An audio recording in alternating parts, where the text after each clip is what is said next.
جلسة مجلس الوزراء. والحقيقة طبعا يعني اختيار الدكتور خالد العناني لهذا المنصب الرفيع بيأتي استنادا للمؤهلات التي يحوزها on the academic and implementation skills in different fields, in addition to his valuable contributions on the national, international levels in the field of science, education, and culture. That is the culmination of his 30 years of experience in the field of scientific research, antiquities, museums, information and knowledge, in addition to his contribution in a number of scientific research institutions and universities inside Egypt and abroad.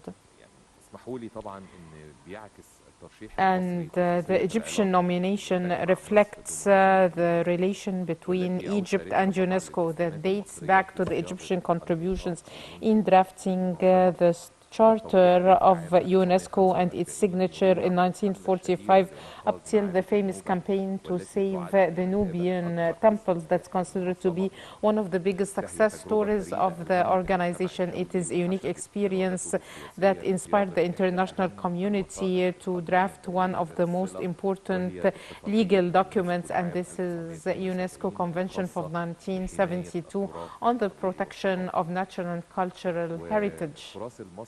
The Egyptian cultural, scientific,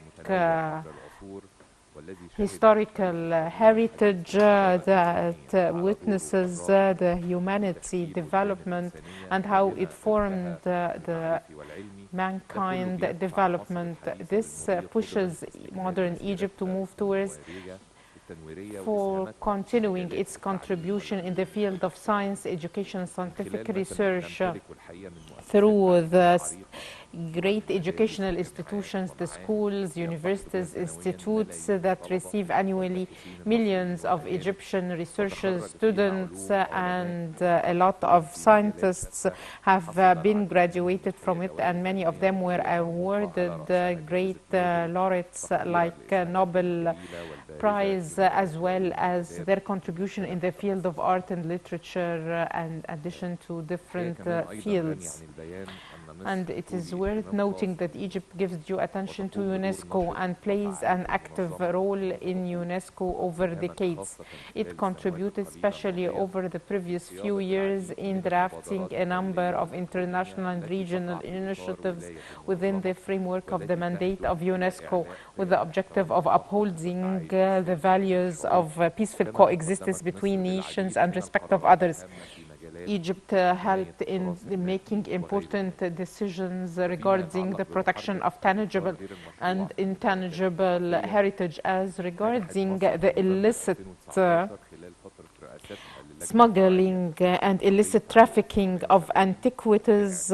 Egypt was able to adopt the year the 24th of November as the World Day for fighting this phenomenon, and Egypt also in 2020 contributed to launching a pioneer program to support the right of African countries to restore all their cultural assets, in addition to its contribution in drafting decisions and initiatives in other scientific fields in UNESCO, on top of which is the decision enforcing the role of UNESCO in the field of oceans, drafted by Egypt before hosting COP27 in Sharm el-Sheikh last November. In light of the previous considerations that all enhance the reason for nominating His Excellency, today directives were given to all the line ministries to support the Egyptian nomination and to make use of all available resources to promote it, in addition to intensifying efforts and coordination with friendly and brotherly countries in a way that would maximize the opportunity of Egypt getting this important post, getting ready for the elections that would be held at the headquarters of UNESCO in 2025. We wanted this important event And we wanted to hold this press conference to announce this piece of news. We wish the best of luck to Dr. Khalid Al-Anamouni, the Egyptian candidate. The floor is yours, Dr. Khalid. Your Excellency, Prime Minister Dr. Mostafa Madbouly, Your Excellency, Minister of Foreign Affairs, Mr. Sameh Shukri, ladies and gentlemen, I'm so proud to be selected as a candidate for the post of the General Director of UNESCO. And the gratitude to the state of Egypt that had given me confidence to run for this great post. I realized the importance of this post, especially in light of the role shouldered by UNESCO in this critical moment of the history of humanity that is facing unprecedented challenges. We still have tens of millions of children over the world who do not receive education, and also the cultural, tangible and intangible and natural heritage faces a lot of challenges. Some of them are old and others are modern, like climate change.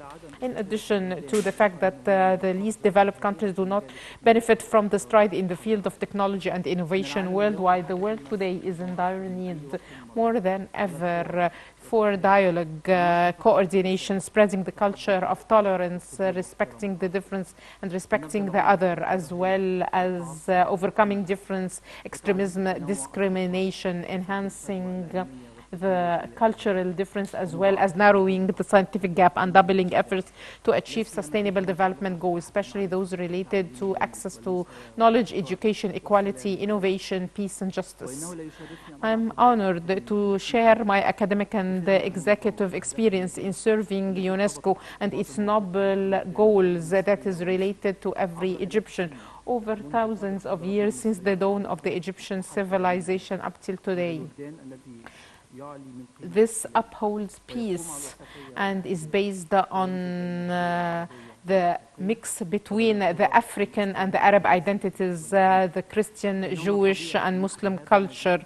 And of course, this unique mixture in my country makes us look forward to assuming this great senior post, recognizing the cultural, scientific, innovative, enlightening contributions of Egypt. At the end, I would like to extend once more my thanks to Your Excellency, the Prime Minister, for the efforts exerted by the state to early prepare for this nomination. And this reflects the importance given by Egypt to this senior post. And I'm fully confident in the support that would be provided by all state institutions so that Egypt would assume this post that would enable it to continue playing its enlightening role, as well as building bridges between nations. Thank you.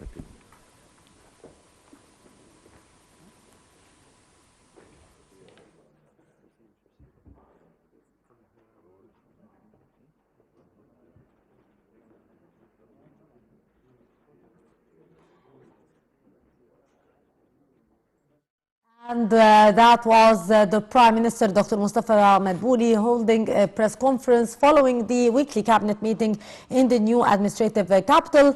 During the meeting, the Prime Minister announced that the state did select Dr. Khalid Al-Anamouni to be a candidate for the post of the General Director for the UNESCO. Also, the meeting tackled many files of concern to the citizens. Thank you so much, our dear viewer. That was our coverage for the press conference.